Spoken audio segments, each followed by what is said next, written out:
The Junior Northumberland Age Tennis Championship is an annual event and attracts several hundred young hopefuls from around the state.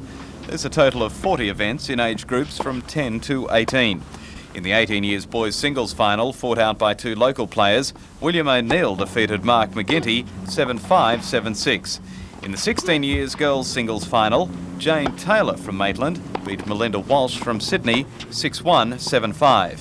And in the 17 years boys doubles final, Andrew Newmark and Oscar Budai from Maitland defeated Paul Langsworthy and Peter King from Maitland 7-5, 6-3. Best performed in the competition was Jane Taylor from Maitland. She won 4 singles titles, the 15, 16, 17 and 18 years age groups.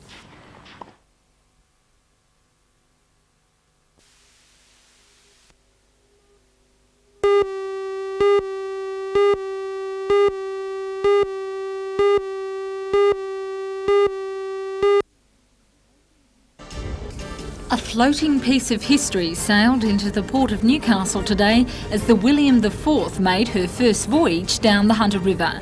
She's berthed at Merriweather Street Wharf to be fitted out and begin sea trials.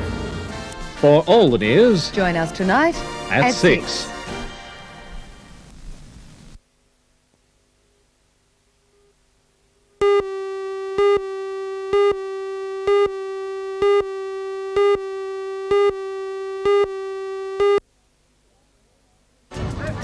Good afternoon, I'm Belinda Borisow. Tonight in NBN News we'll be taking a look at the annual White Collar Games and proving once and for all Novocastrians do more than just eat lunch in their lunch hours. For all the news, join us tonight at 6.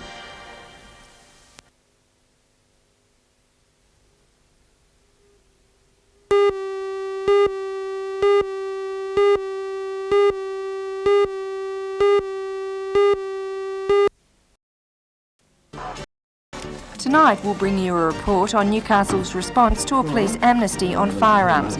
More than 74 weapons have been handed in during the last 2 months at Newcastle, Belmont and Wallsend police stations. For all the news, join us tonight at 6.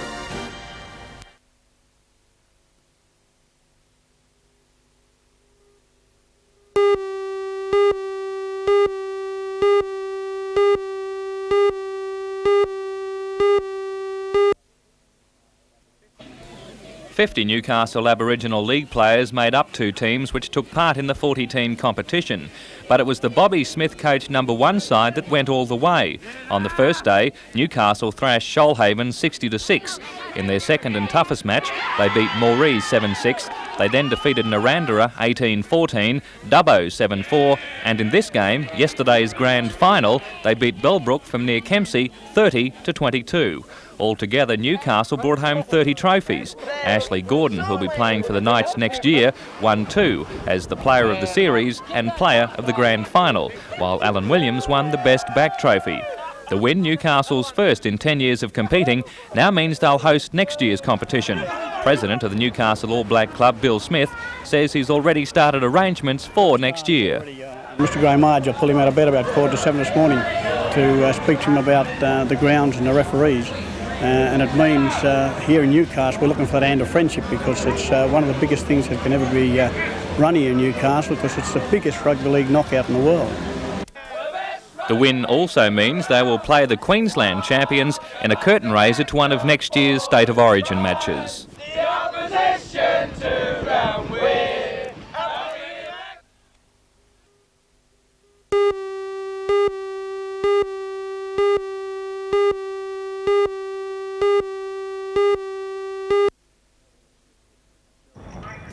Melbourne's Clifton Hill massacre and this siege in Hamilton earlier in the year has made police acutely aware that there are far too many firearms in our community. In an effort to mop up some of the firearms that may be lying around unused before they get into the wrong hands, police announced a 1-month amnesty on their return. During this period, people could return guns with no questions asked. The response was so good that the amnesty was extended by another month to conclude now on the 20th of October. In the Newcastle police area, there's been a constant stream of firearms. At this stage, we have had about 74 dangerous weapons handed into Newcastle. That is in the Newcastle area. It includes Wallsend and Belmont. I believe a lot of people may have found a weapon in their further deceased estate or something like that, and they're a bit concerned on what they should do with it. And the government are giving those people the opportunity of handing it in rather than have it laying around a home somewhere. Detective Sergeant John Mooney believes criminals are unlikely to hand in their weapons. However, all guns are checked with their ballistics section, and criminals who have used a gun for a crime won't be given amnesty.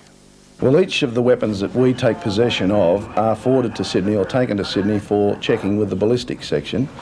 And these checks are made against outstanding crimes such as murders, serious shootings or serious offences involving firearms. There are records kept down there, and my understanding is that each and every firearm that is taken there is compared with outstanding crimes.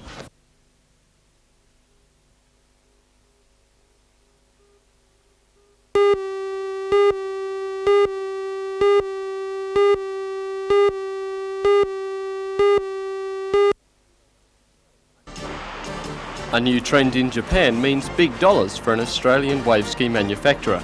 Mick Reynolds from Kyle Wave Skis has just returned from promoting the equipment there and says the market potential is enormous.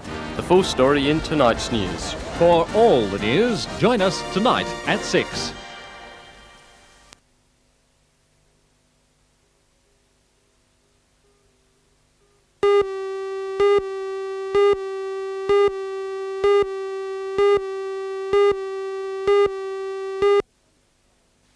by the 500 flags were carried in the Vietnam Veterans March to represent those who didn't return. Among them was Private Zygmunt Paul Trezinski of Maitland.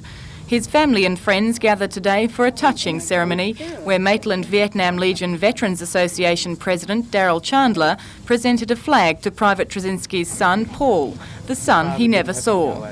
The Trezinskis say Zygmunt, then 21, had only 40 days to serve when he was killed in combat in 1968. His wife Charlene was 5 months pregnant. Paul, now 19, lost contact with the Trezinski side of his family, but met up with them again on Saturday by pure chance.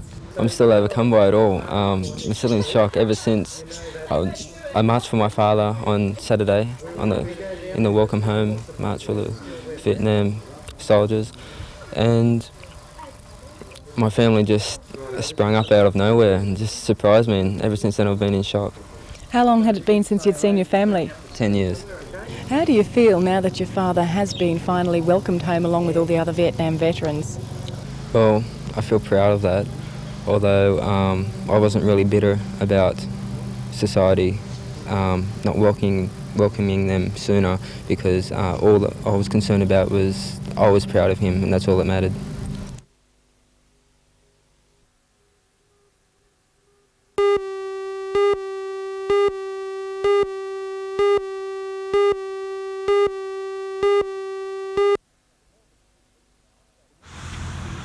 For more than 2 weeks now, sacked workers on the Richmond-Vale Railway have been staging a sit-in protest over the closure of the line.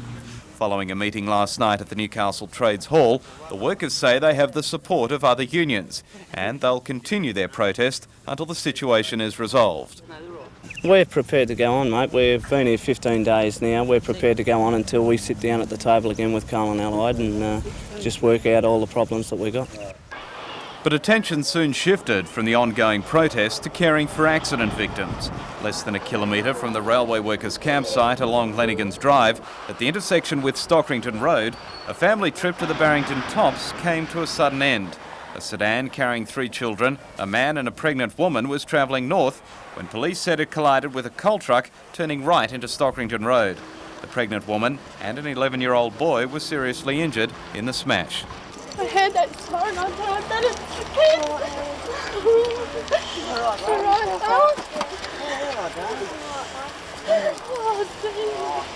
Where you were on your way to? On our way to Barrington Tops, a holiday for 4 days. And my brother was going to come back, so he was going to take the kids up there and coming back, so and never made it up there. Coal and Allied employees from the nearby Stockrington No. 2 colliery joined the Richmond-Vale Railway ex-employees and emergency services clearing the scene. Meantime, residents expressed fears that similar accidents may occur in the future if coal trucks continue to be used in place of the Richmond-Vale Railway. In fact, I'm going to be frightened for my life it's really put the fright into me today to see something like that firsthand. My word, it has. And as far as the sit-in by the sacked workers from the Richmond Vale Railway is concerned, they'll continue their protest until further talks can be held with Coal and Allied.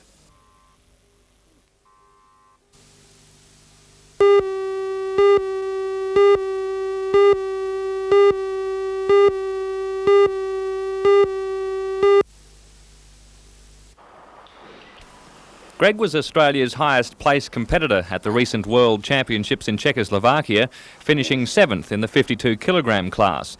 Today, competing in the 56 kilogram division, he snatched 90 kilograms and clean and jerked 120 for a total of 210 kilos. Greg's best to date is a total of 225 kilograms, which he says he can improve on. At the National Seniors I'll better it for sure. Yes, it's another selection trial for the Olympics next year, so I have to make a good show, and 230 hopefully. Your recent 7th at the World Championships, were you happy with that? Yeah, I was surprised actually. After the snatches I was feeling really good, and I went out for clean and jerks, and everything just sort of fell into place, and 7th place was all I wanted. I didn't want to go any higher than that. That was quite good. I was 9th last year, 7th this year, so that's a good improvement for me. What's your big goal now, the Olympics? Yeah, hopefully. Make the team first, that's the main thing. From then on, I don't know. Today's championship attracted weightlifters from all over New South Wales country, and some especially invited from Sydney. Weight divisions from 44 kilos to 110 kilograms and over were contested, with the youngest lifter just 10 years old.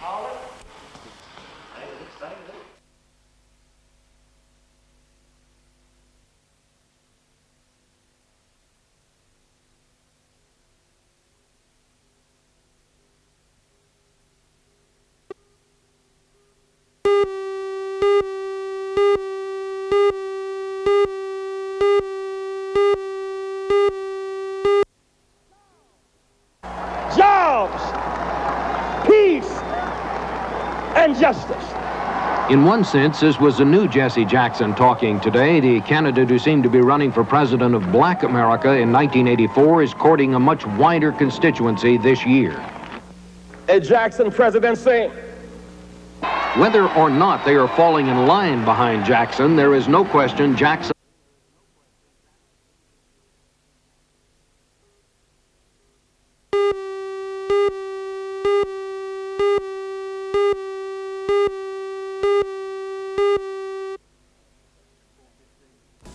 At 4:15 this morning, the Datsun 180B was travelling down the New England Highway when it failed to take a slight bend and crashed into the pole. The impact completely caved in the front of the vehicle, killing Benjamin Johnson and badly injuring the 5 other occupants, all aged under 21.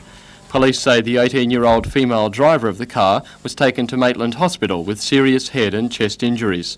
She was later transferred to the Royal Newcastle Hospital, where she is in a stable condition.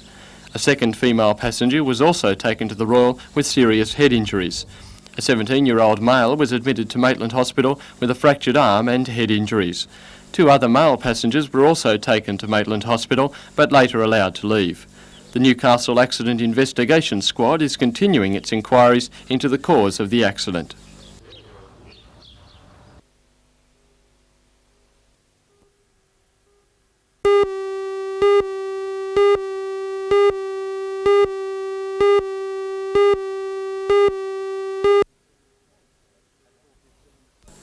At 4:15 this morning, the Datsun 180B was travelling down the New England Highway when it failed to take a slight bend and crashed into the pole.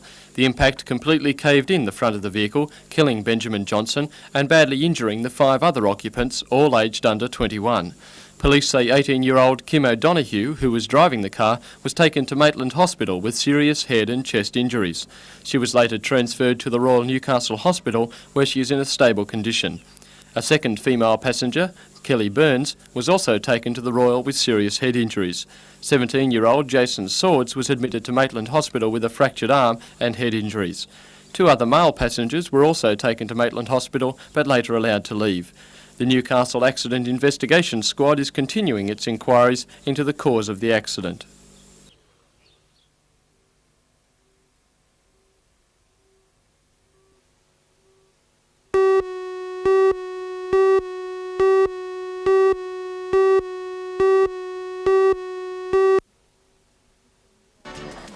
A 15-year-old boy remains in a stable condition following an accident south of Bulladila this morning. A semi-trailer crashed into a Hunter Life education van, injuring the youth and both drivers. For all the news, join us tonight at 6.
While the Newcastle real estate market is only just showing the first signs of warming up, prime waterfront properties on Lake Macquarie are selling like hotcakes and agents can't get enough to meet the demand.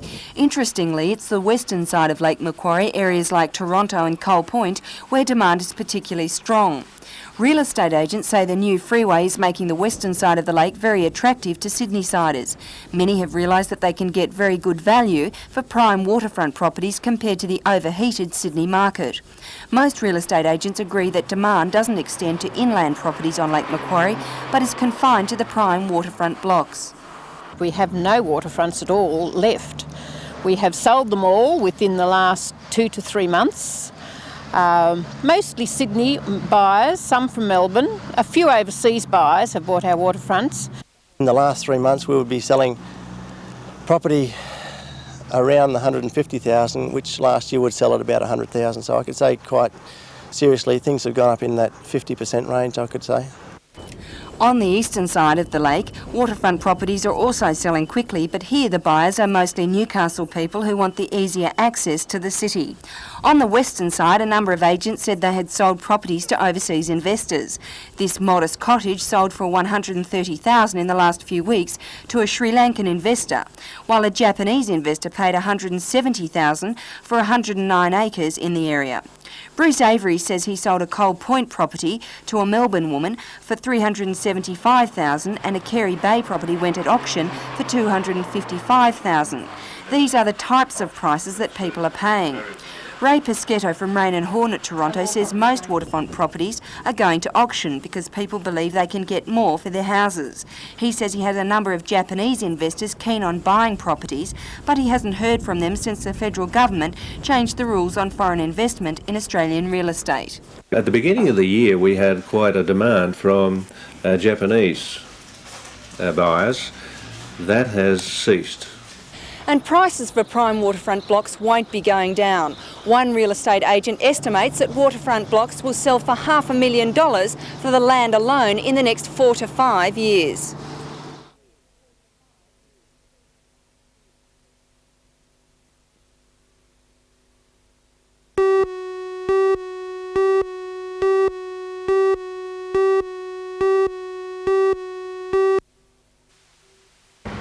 The helicopter had been circling a car accident on the Iron Creek Bridge on the Pacific Highway for aerial footage when the incident happened. It's understood the helicopter clipped a guide wire, causing the tower to fall. The helicopter was only slightly damaged and touched down safely at the nearby Smithies airfield. The pilot, camera crew and journalist on board were uninjured. However, 2 people were injured in the accident on the highway and they were taken to the Mater Hospital in a stable condition. The road accident involved a collision between a bus, Toyota Corona sedan and a Ford Laser. The bus driver was uninjured. The accident closed a north and southbound lane of the highway for about an hour.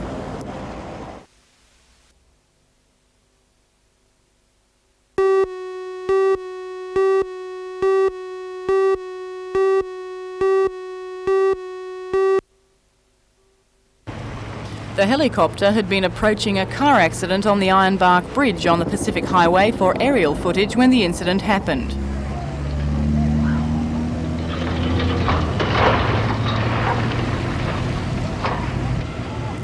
Despite the damage to the 100-metre $50,000 mast, the helicopter sustained only slight damage and was able to fly on. It's understood the chopper clipped a guide wire, causing the tower to fall. Afterwards, the helicopter touched down safely at a nearby disused airfield. The Department of Aviation is investigating. The pilot, camera crew and journalist on board were uninjured. The radio station 2KO went off the air for 1.5 hours following the incident and is now broadcasting from an emergency mast. Meanwhile, 2 people were injured in the accident on the highway involving a collision between a Toyota Corona, a bus and a Ford Laser. The bus driver and 3 passengers were uninjured. One driver, 20-year-old Scott Cowell of Dungog, was taken to the Mater Hospital with minor injuries and was released, while the driver of the other car, 42-year-old David Schoen of Newcastle, was admitted with a fractured cheekbone. He's now in a satisfactory condition. The accident closed a north and southbound lane of the highway for about an hour.